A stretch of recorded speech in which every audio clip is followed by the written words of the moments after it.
Pittsburgh Steelers fans, what's going on? This is Jeff Hartman, editor of BehindTheSteelCurtain.com with some late night Steelers talk. Oh yeah, just Jeff and Brian. Screw Dave. Dave's out there sipping on some pina colada somewhere. At the I don't know. beach. At the beach. Yeah, he's at the beach. I'll be there in a couple weeks anyways, but I just like to give him a hard time. But yeah, tonight it's just myself and Brian. Brian, how's it going?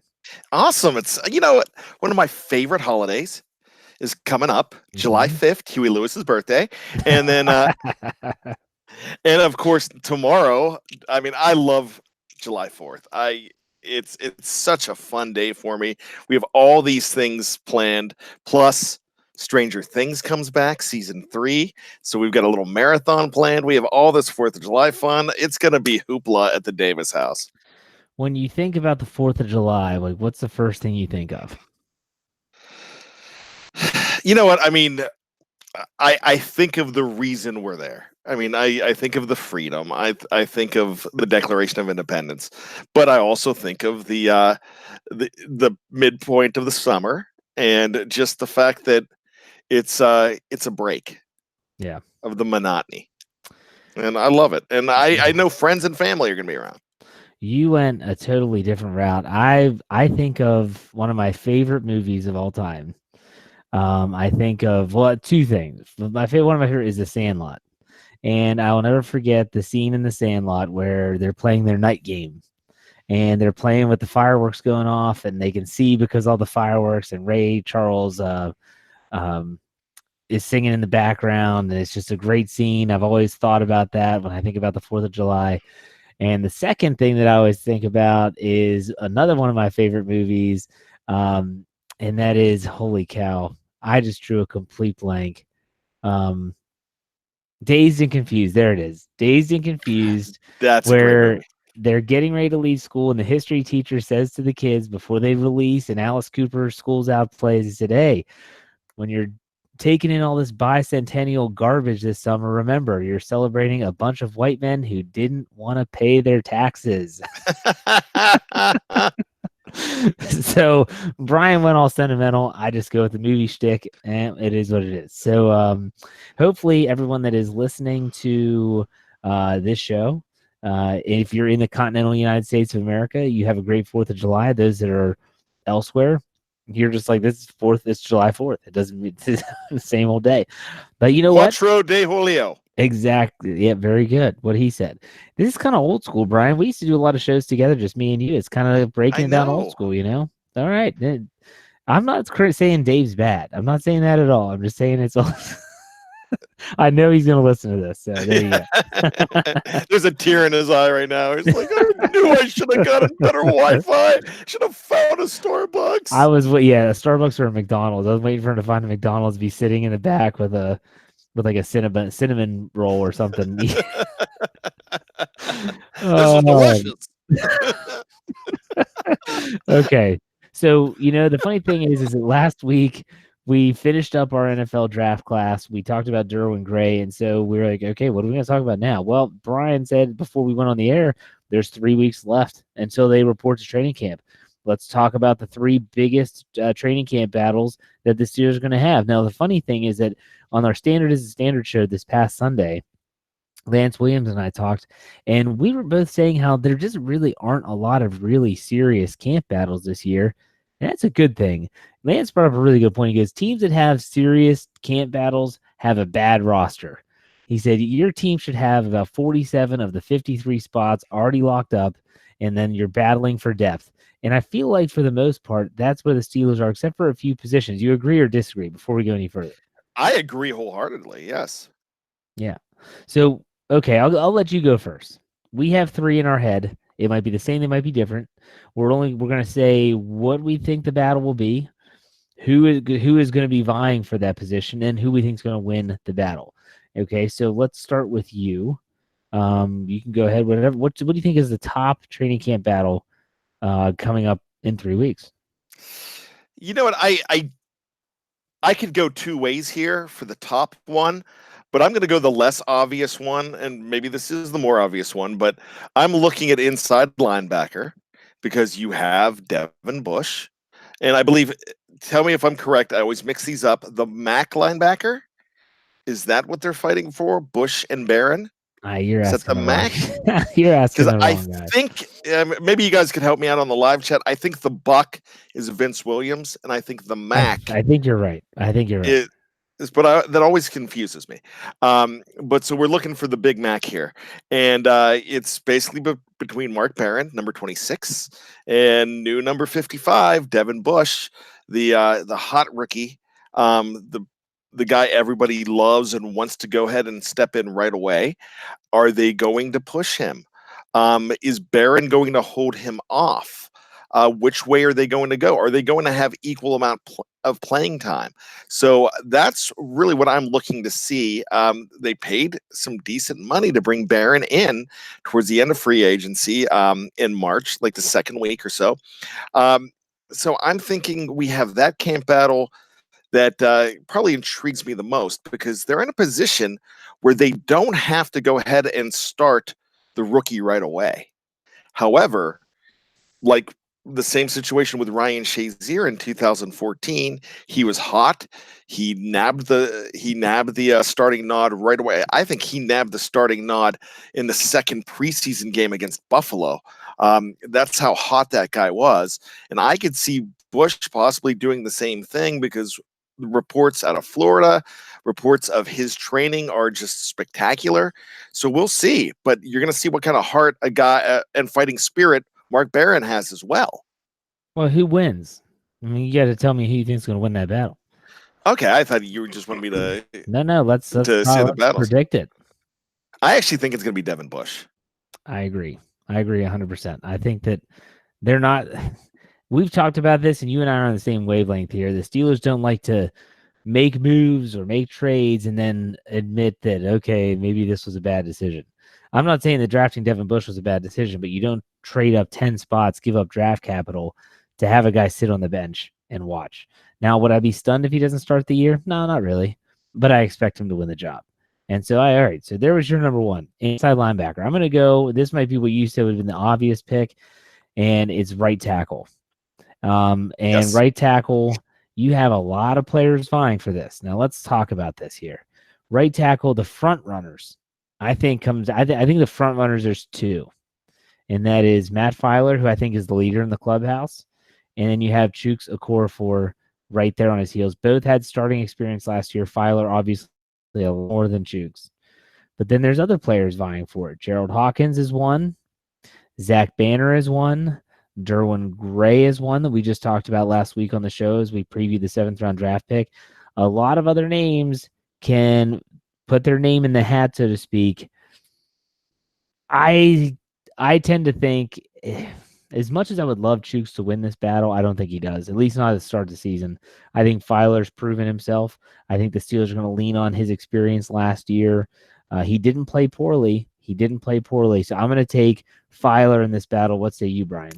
You know what? I'm thinking of Filer as well. I really think that he did nothing to lose that job.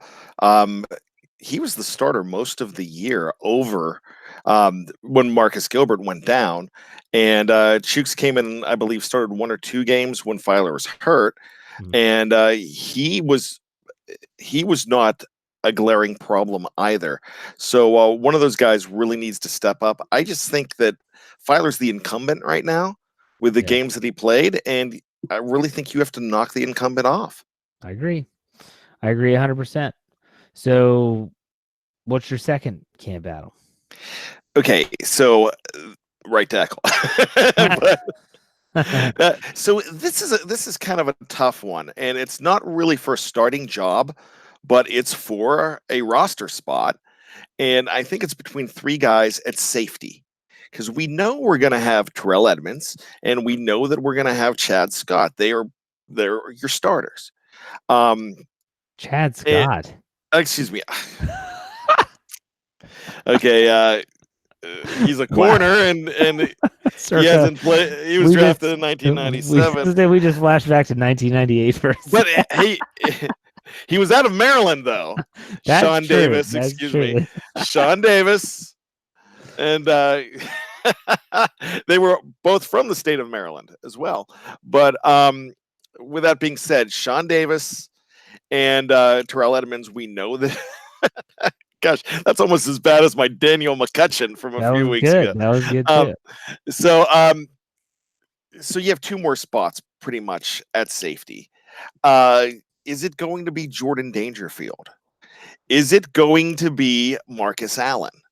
What about Drayvon Askew Henry and PJ Locke, the two undrafted free agents? So those guys are pretty hot coming in. I think if we were to go ahead and list the top undrafted free agents and the top guys for the Isaac Redman Award, the coveted BTSC laurels that someone will get out of camp, it could be Locke and Henry. So with that being said, two guys are not going to get jobs, but you also have a little wild card in there. You might see some Cameron Sutton action at safety, some Mike Hilton action at safety, or you might even see some Brian Allen action at safety. So they might mix and match. They might play around with this. They were hinting early in the offseason that that could be a possibility as well. So who's going to nab that last spot?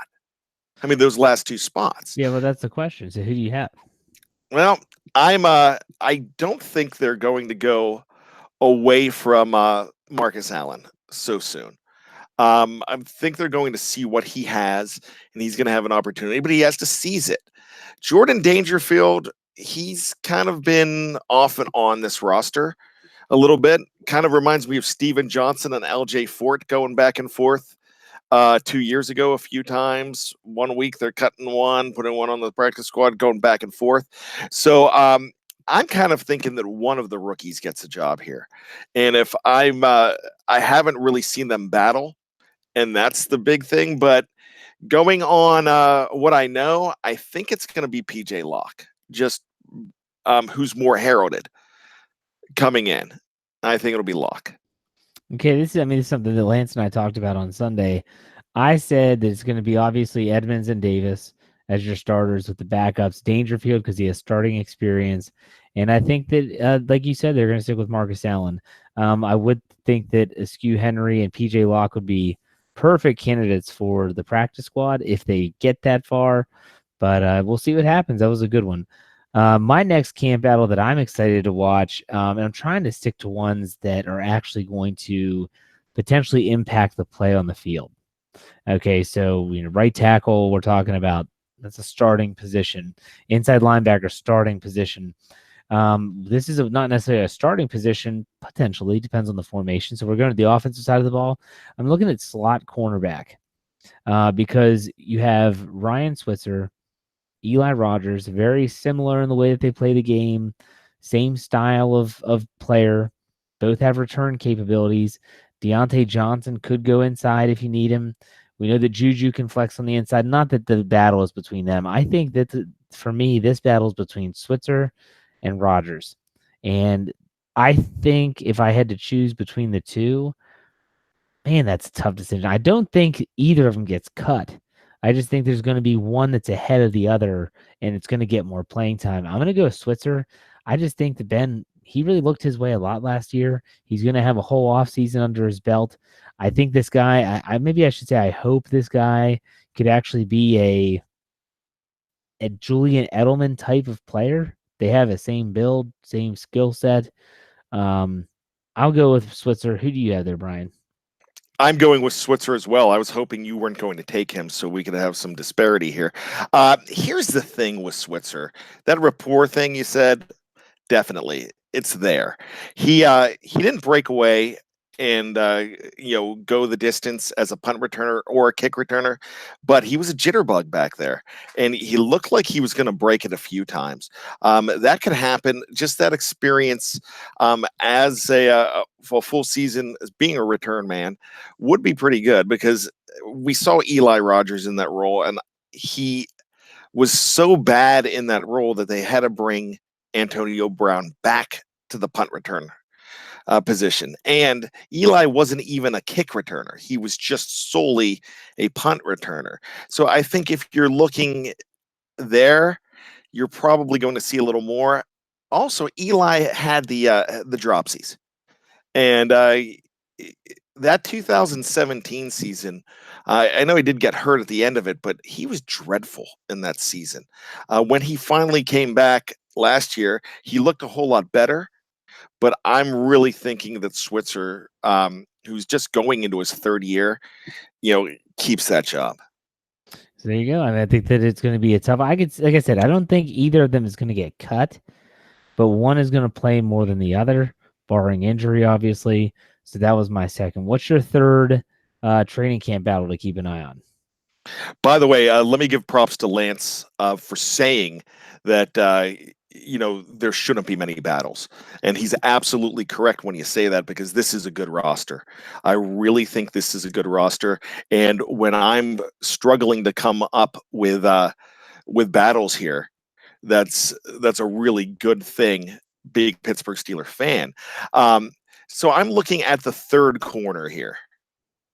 Right away. I mean, we pretty much feel that Steven Nelson was not brought in to not play. And Joe Hayden's not going anywhere unless he's injured right now. So those are your 1 and 2. You have a hotshot rookie that everybody likes, that was a third rounder in Justin Lane.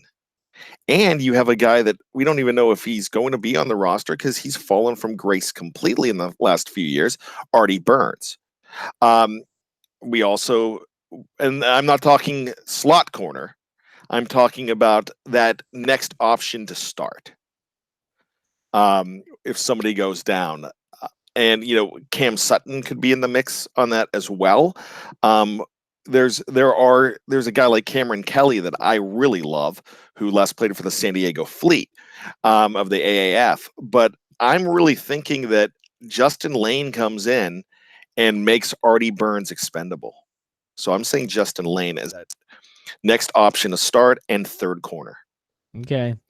Lance, believe it or not, predicted Artie Burns to make the team. It'll be interesting to see. So bring up Cameron Kelly as a player to watch.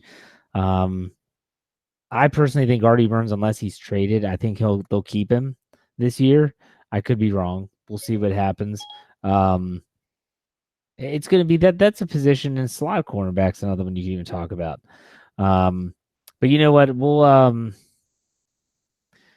it is tough when you're thinking about position battles and stuff like that. And you brought that up, and so you brought up cornerback. Let's go with one that is kind of going against the grain with what I suggested, and that is one that's going to impact the game, so to speak, because we hope it doesn't impact the game. And that's it was already brought up in the live chat earlier, and that's the battle at backup quarterback. Mason Rudolph and Joshua Dobbs. And a lot of people will say, well, this doesn't matter, but if you look at Ben Roethlisberger's history, I know recently he stayed healthy, but he typically misses some time. Look at even last year, the Oakland game. Now, I know it's X-ray gate, and they had to take him all the way to San Francisco to get an X-ray or something, or they had a 1970s X-ray machine in Oakland. Yeah, I'm not crazy. But, Dobbs got in the game, and so in a way it does matter, because you want to back up to be able to win you at least 2 games if a quarterback's down for 4. That's my theory. That's Lance's theory. We've talked about that before. So who do you think wins Rudolph and Dobbs? You know where my loyalties lie, and that's with Mason Rudolph. I think he's a very good quarterback. I was really pumped when I read about that he went to the quarterback coach, the quarterback guru down in who's worked with Tom Brady and other Drew Brees, another quarterback he's worked with. I just think he's going to be much improved in 2019 based on the fact that he ultimately is going to be more experienced. He's going to have a year under his belt and all that stuff. So what do you think? Well, before we get into that, your comment about having a backup quarterback if you need him for 4 games, that's paramount, and I don't think that is Josh Dobbs whatsoever.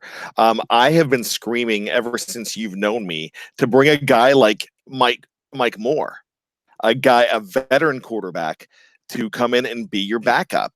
I want a guy like that has starting experience, that I don't care if he's 80, but if he's a good quarterback, a backup, and can win you some games, this is the guy that took them to the playoffs. I know that they don't have him, but I would much rather have a veteran in that in that spot than two guys that have never really seen significant action and have never started. We saw that go south with Landry Jones, and they just didn't learn from that.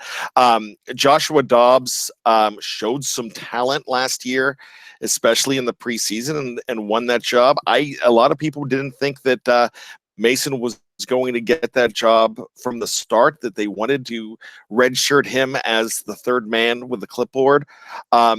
So that's pretty much what happened. Anybody that says that, well, he couldn't even win the job as the backup, yeah, that's just wrong. They had no intention, Jeff, no intention whatsoever to start him as the number two guy. So with that being said, I really think it's Mason's job. I think he's going to go ahead and win that. I know we're agreeing a lot, but I'm going to throw a little curveball in here and say that Devlin Hodges is your third man this year, and not even Joshua Dobbs. They actually just try to trade Josh Dobbs, even get a 6th round pick out of him. Just like I think, and I didn't mention it because we had stopped, I think Artie Burns is a 7th round pick in next year's draft.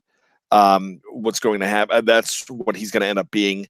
They will trade him in late September. I could see Josh Dobbs being traded in, not September, early September, the last weekend, the final cuts. Those would be my two candidates to go ahead, not get cut, but try to get traded. I guess when I think about the backup quarterback, and I might be wrong in thinking this because there's been a lot of different backups behind Ben Roethlisberger in his lengthy career in Pittsburgh. I prefer personally to have a quarterback that can come in and you don't really have to change what you're doing. And I don't feel like Joshua Dobbs is that kind of quarterback. And someone said it in the live chat, I agree 100%. Dobbs is a dual threat type player. He's a player that when things might break down a little bit, he's going to tuck it and run. That's just his nature. That's also not what the Steelers do offensively. Joshua Dobbs has not shown that he can really go through his progressions. And then again, we haven't seen a lot of Mason Rudolph and whether he can do that. But I will say from a skill set standpoint, I feel like Mason Rudolph is more set and developmentally wise, I guess, if that's not sure that's correct. From a physical standpoint, he's more of the Ben Roethlisberger type where he's going to be able to sit in the pocket. He's going to be able to go through his reads, going to be able to deliver the football. He'll run if he has to, but that's not his forte. So that's what I look for. So that's why I don't think they get rid of Dobbs. I think they keep him.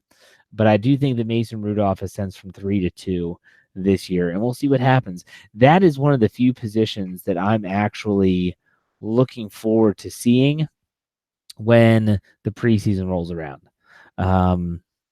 I'm not crazy about a lot of things in the preseason, but you're going to get to see a whole lot of Joshua Dobbs and a whole lot of Mason Rudolph when the preseason rolls around. And I'm excited to see that for both of those players. I know I'm a Mason Rudolph guy. I've been very vocal about that, but I'm excited for that. It's going to be fun. So, and Landry Jones is still, he's trying out for the XFL. So if they ever need an emergency quarterback, they can always pick up the phone. They could, but I think his wife is even the better athlete in that family.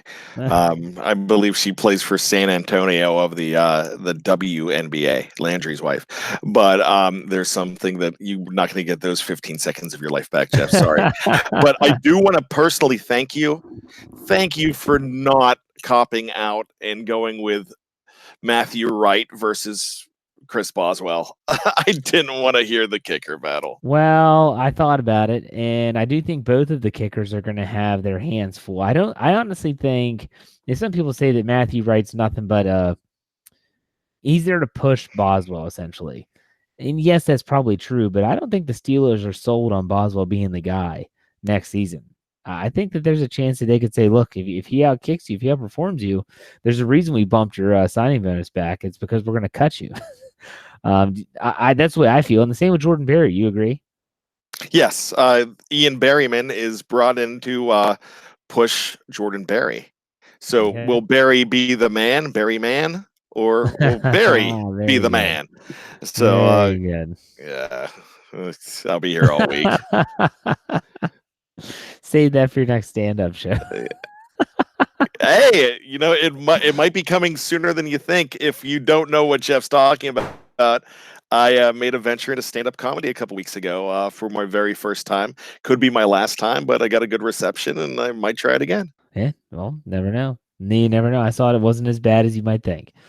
Well, coming from you, Jeff, that's like a glowing compliment. Oh, come on now. I'm not a mean guy.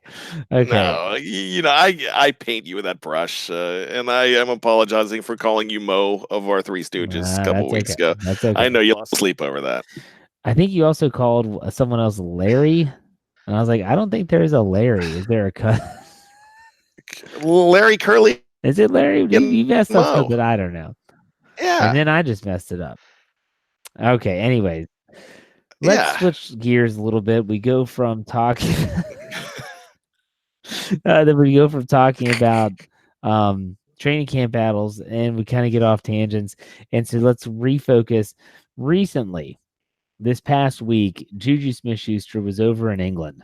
He was in London, the brand new stadium that was built essentially for soccer, but it's also for the NFL to have a home when the players and teams go over there to play. I want to say it's like Tottenham something. I forget. Anyways, Tottenham. Sure, that sounds right. I believe it's Tottenham FC. We're gonna go with that. That's what we're going with. So, people that don't know this, that read BehindTheSteelCurtain.com, Simon Chester, who is my deputy editor, who writes a lot of content for the website, he is an Englishman and he lives in England. He got credentials and was at that event, and I talked with him and he said it was awesome. He got an interview with Christian Scotland Williamson, who's the former rugby player that's now turned tight end. And you can check that out. That's on the website now, actually. And it's just really cool experience. And to be able to see, he's giving shout outs to BTSE, saying, hey, just want to give a shout out to BehindTheSteelCurtain.com. And all. This is really cool to see. He also got up close and personal with Juju Smith-Schuster, and he said a couple things. Number one, that Juju Smith-Schuster is a lot bigger than people think. He said his arms are huge. He looks like he's in great shape. Okay, so those are two things he said about Juju. But he also mentioned this was before the NFL Academy put it out there that Juju ran the 40-yard dash at the event, didn't warm up, didn't really do much. He was probably still jet lagged because he went there and he ran a faster 40 time than he did in college coming into the draft. So awesome. He was very impressed with Juju Smith-Schuster in every capacity. My question for you, Brian, isn't about specifics of the event, but do you ever see a day where the NFL is getting talent from overseas or across borders more so than they are now? Think about like the NBA. The NBA, you get players from all over the world.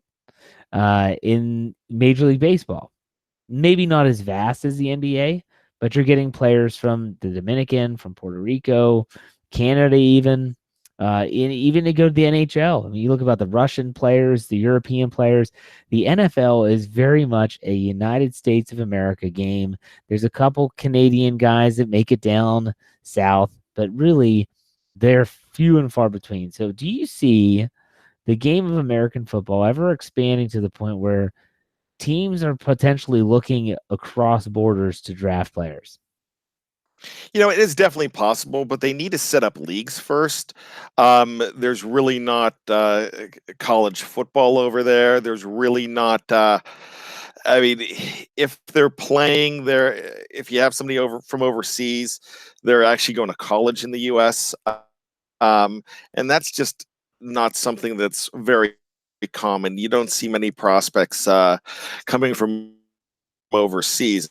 I mean, it is definitely possible, but I think it would be definitely a long time coming. It's the reason gosh, and this is just something been announced. This is from left field, but this was just announced in the last week or so. Breakdancing is coming to the Olympics. Okay, and the reason, I'm not kidding, breakdancing will be an Olympic sport, but you're not going to see American football as an Olympic sport because other countries don't have the players right now. Yeah. Maybe 20 years down the line, I know they're trying to generate interest. something like the academy here to go ahead and do that is fantastic. And I think they're really trying to develop talent. But the problem is you're going to have to take from rugby. And we don't have, I mean, rugby is a club sport here, basically, in America. Right. Over there, you would have to take it more from there. So I'm not seeing it right now, but maybe 20 years from now, we could revisit this conversation. Gosh, that doesn't make sense to me. I mean, the United States is so backwards when it comes to sports. Soccer is the global game, and yet soccer in the United States, at least from a men's perspective, is just awful. And they didn't even qualify for the World Cup the last time they had it. The women's team is awesome. We know this, but and then you have the game of football. I mean, the NFL is trying to work so hard to grow it globally, and I don't know why it's not. I mean, I guess there is someone double HH is in the live chat. He at least follows soccer, and he said it's pronounced Tottenham, and that's his favorite club team. He said it's uniquely violent.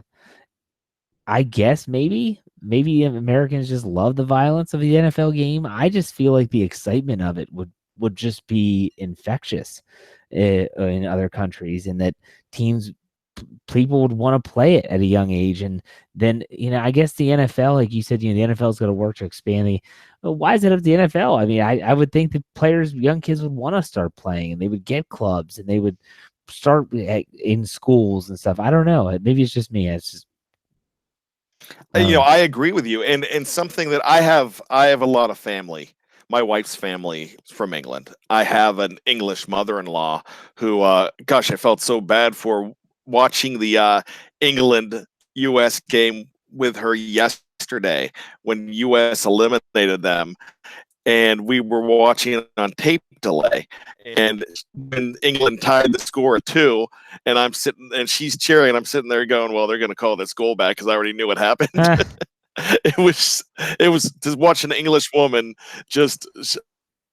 Oh, I felt really bad because she's 82. She was just broken in half watching that game. But they have such a passion for it, and that's where their passion lies.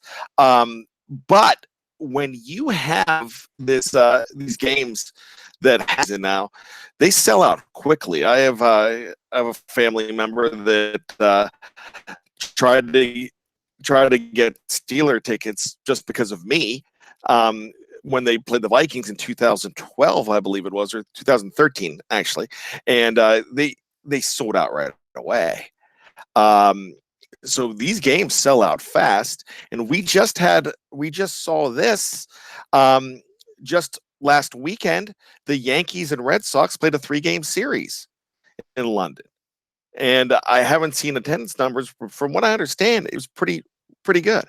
So they crave the American sports. In fact, they go crazy for WWE over there.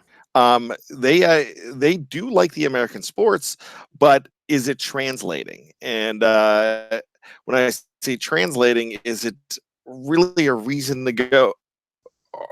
Are they playing it at a young level? Because soccer rolls over there. Went 20, 30 years ago, Little League just rolled here. And things everything changed. Soccer ate into that. Basketball ate into that. And now they're looking for more people to get back into baseball. And, enrollment in Little League is dwindling too. So, because there's a saturation, but that's not really happening in England. Right. No, you're right. And Simon has spoken to me a lot about how he actually played some American football in England.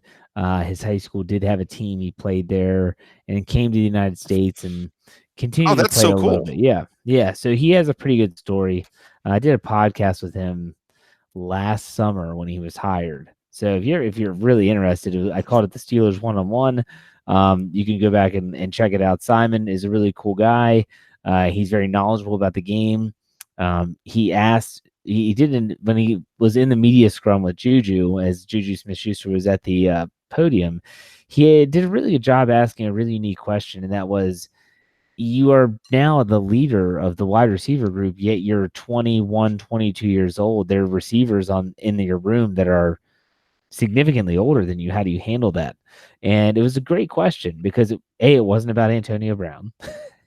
And B, it really made Juju think. That article and that video is up on the website. So go to behindthesteelcurtain.com and check it out. So we didn't want the show to be long. We just cut out the Stat Geek, but I did want to get to some question and answers here in the live chat. So I already put the question out there if anyone has any questions. So Brian, are you ready for some rapid fire questions? Oh Brian, yeah, are I you ready? love this part.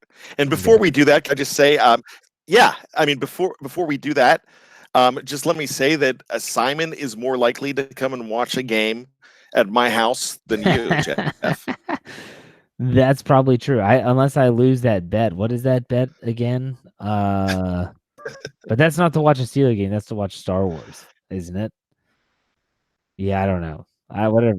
Oh yeah, I mean, I'd rather you come and watch a Steeler game because So would I, because that's awful. So okay. In case before I mention it, oh stop. Felicia, who's our number one fan, she already gave us $10 via super chat, and she put 10 in the tip jar and said, "Here's a tip, Brian. You have a corny sense of humor, just like me." Now, if anyone else wants to donate some money to the show, you can. Where it says chat publicly behind the steel curtain or BTSC Steelers radio. To the right is a small little dollar sign, in which case you can hit that donate amount of money and it comes straight to us. We have to hit a certain threshold. Someone asked how much YouTube takes of that money. I'm not sure off the top of my head. I can't say I've ever looked for that number. We don't really do this on YouTube for the money. We actually do this to have a better audio sound, and then I rip it over for our audio platforms. But you know what? I can look into that, and I'll get an answer for you. All right, so ready? So here are some questions. What is the likelihood of Deontay Johnson overtaking James Washington? Go ahead, Brian. It's very likely. It depends on how well James Washington has progressed. I actually think he's going to make that rookie jump, but I mean that jump from year 1 to year 2, and I mean he's coming in with he's in shape. And not that he wasn't in shape, but he seems to be motivated to go ahead and make that jump. I think he's going to win that battle. But Deontay Johnson is serious too. This guy's already talking Super Bowl is the goal. I really like the attitude of this wide receiver room. I still think it's going to be James, but with Deontay redshirting a little bit. Yeah, I don't think there's any chance. Not only that, I don't think they really want them in the same position anyways. So I don't see that happening, barring injury at all. The next question from Donald: do you think Trevor Wood has a chance to battle Cam Canada at long snapper because Trevor Wood is also a tight end? That would save them a roster spot. Thoughts on that? Yes, he is both, and why not? Because we never really expected Cameron Canaday to go ahead and get that job. In fact, he won that job after your favorite 6th round pick of all time out of Louisville a couple years ago, if I'm not mistaken. So no one really expected him to get that job, and no one's in love with Canaday like they have been with the Greg Warrens of the past, like the Mike Schnecks. I don't expect Canaday to really stick around, and if they have serious good competition for him, and the fact that he's also a tight end, that adds a lot to it. Okay. $5 from Snowman in the tip jar. He says, will the Steelers ever play a game in Canada? What are your thoughts, Brian? Well, you know, the Bills were playing in Canada a few times in the last, I think, 2011, 2012. The Bills were playing one game in Toronto a year, so that's something that you could see more of. They're trying to expand to different cities than just Mexico City and London. So I could see Toronto and even Montreal getting opportunities to host an NFL game. So yeah, the Steelers Yeah, can play there. I don't know why. I mean, the CFL's there, but it's such a different game. They're on different times of the year. I feel like that would definitely be an opening, but I don't know. So obviously, not a lot of questions. A lot of people are out enjoying their first night of the 4th of July break, probably. So that's it. Thanks for the questions. Obviously, those that are up late and watching this on live on YouTube, and those that put some money in the tip jar, we really appreciate that. So, at this point in time, we go to our either or segment, in which case we ask each other. It can be a football related question or it can be a non-football related question. We have to choose either or. Brian, do you want me to go first or do you want to go first? You can go first. Okay, we're going to go 4th of July style here because everyone likes to throw their picnics in there, get out the barbecue, and they throw the hot dogs and the hamburgers on the grill. Here's my question for you. You go to a picnic or you're hosting a picnic, whatever the case may be. There's hot dogs, there's hamburgers cooked exactly the way you like it. What do you choose and what do you put on it? That's the key. So you're taking a hot dog or a hamburger, and what do you put on it? I'm curious. This is a no-brainer. I am a burger guy 9 times out of 10. Actually, no, 10 times out of 10. We back in Johnstown where I grew up, they had a place called Coney Island that was famous for Coney Island hot dogs with the chili, with the onions and the mustard. I went and got a burger every single time, and that's when it was. They had something called the Sundowner, where they would put the fried egg on it, the mustard, the onions, and the chili on it. Now, fried eggs are popping up everywhere in the last 10 years on burgers, but this is 30, 40 years ago when I was discovering it, and it was just a glorious thing. So anytime I get a chance to get a burger, I'm doing it.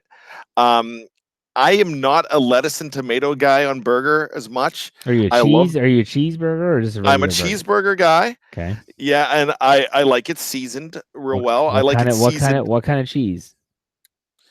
I'm a more of a white cheese guy. I would prefer provolone or something like that. Okay. Yep. Even a Munster. Munster's very good. Yeah. So that's what I like. I do like chili on a burger. I love a fried egg. I'll do bacon. I'll do a little bit of anything. I love mushrooms on a burger. Everybody wants to put mushrooms and Swiss together. I'm not a big Swiss guy, so I try to get them to change it to provolone. Okay. Or provolone, but I come from an Italian family that's provolone. It's good. For me, it all depends. The funny thing is that if I put like health and fitness aside for a second, and that's really difficult for me to do, by the way. Me too, Jeff. Me too. My favorite, I would definitely go burger. My favorite burger, probably, at least in recent years, is one that I just had recently, and it's a little place in Middletown, Maryland called the Main Cup is a restaurant. They have a Maryland burger, which is a really thick, locally, it's pattied out perfect, ground beef with seasoned perfectly with crab meat and cheese, and then it's lettuce, tomato. It's glorious. It's absolutely awesome. If I had to choose that, but I love a hot dog too.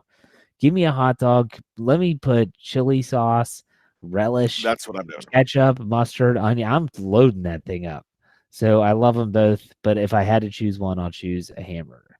So me as well. And you know what?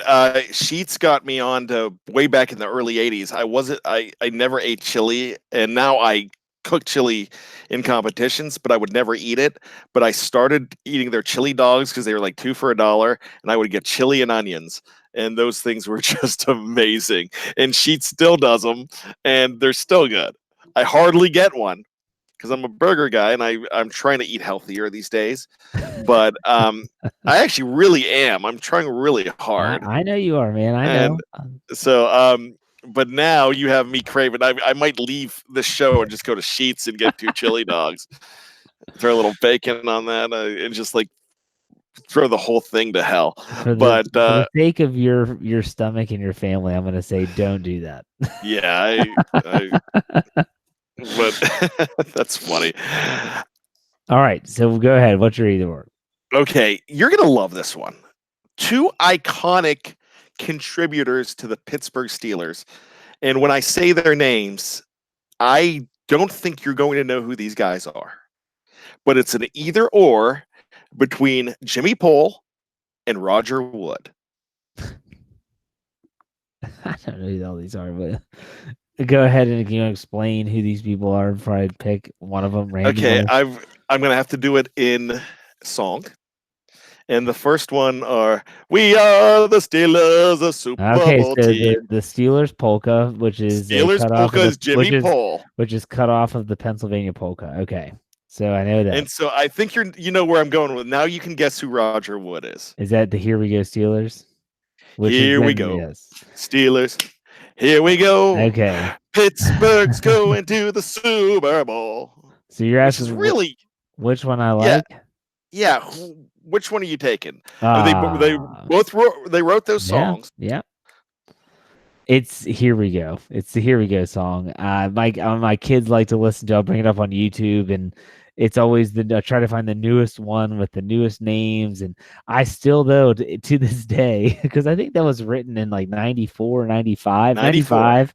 Yeah. 1994. And, it still says cower power. We'll get the job done. Then we'll win that one for the thumb. Here we go. And so then they had to change it. No, I know, but that line is forever ingrained in my brain. So my kids will be listening to it, and I still think to myself, cower power. I'm gonna go. Here we go. What about you? I'm old school. I love the polka. Every time I hear that, in fact, I'm bummed that they haven't tried to go ahead and make modernize the polka with the same polka but with new players. But you couldn't do that. You couldn't do that. Yeah, you could. No, you couldn't. It is just awesome. Yeah. Okay. I don't know what you did in Wheeling, West Virginia, but when I got married. Yeah. And both times, actually, both my spouses both my brides at the time, not at the same time. I don't do that, but so I had the starter marriage that a lot of people don't know, and now I have the real one. But so what I did, they were not Pennsylvania weddings. And I brought the wedding polka, the bridal dance with the wedding polka. I don't know if you did that, but just a Pennsylvania staple. And they're like, "What? I'm gonna just dance with all these people to a polka? I don't know how to polka. Just trust me. You will." Everyone's gonna do shots after they dance with you, and then we're gonna count a whole lot of money. But it's a lot of fun. Did you guys do that? No, we did not. You didn't do that. I actually is that not a Wheeling thing? No, it's not that it's not a Wheeling thing. But A, I got married in Maryland. But okay. B, we went. Oh, I did too. For our theme of our wedding, we went with a completely different area. I mean, it wasn't that I don't love the Steelers. Trust me, I do. But we didn't have terrible towels after the reception. We went, and I know you did, and that's fine. Like, more power to you. That. I don't know. It was the summer. It was the last thing on my mind, I guess, at that time. So no, we didn't do that. But I don't know. For me, it was just what I grew up with. And you're older than I am, so you were alive more with those late 70s teams, and you remember Bradshaw and all that. And that wasn't me. And the funny thing is that if you watch some of the NFL films clips, they'll show these guys. And they're wearing these weird winter hats, and they're standing there chanting, "I got a feeling Pittsburgh's going to the Super Bowl." And it's from the 70s. Those guys are my dad's friends. And really, that's awesome. Yeah. And so I still can. I'll pull it up on YouTube. You can find that clip if you type that in. They go to my dad's bar that he belongs to, and I've golfed with them a bunch and stuff, and it's really funny to see them. And they're like, "Oh, we were so drunk during that when they filmed that." That was at the old Three River Stadium. That's awesome. Yeah, that's. I remember chanting that at the AFC Championship game in 98, but after the 97 season, and we were just in the urinals before the game, and everything was quiet, and so I'm just there at the urinal, and I just went, "I've got a feeling," and the whole place just went up with "Pittsburgh's going to the Super Bowl," and then we were wrong. But then the game happened. Cornell threw 3. Gosh. Yeah. So, so all right, that was a good one. That was a really good one. That brings back a lot of memories. Absolutely. So, I said it was going to be a shorter show. It is, and we appreciate everyone for joining us and being a part of the live chat. Even a lot of people discussing the either or comments and stuff like that. So, as Lance always says, as he sends us off, tune in, tell a friend, and subscribe. We appreciate you. Have a good, safe 4th of July. We'll see you next week for another episode of the Steelers Preview.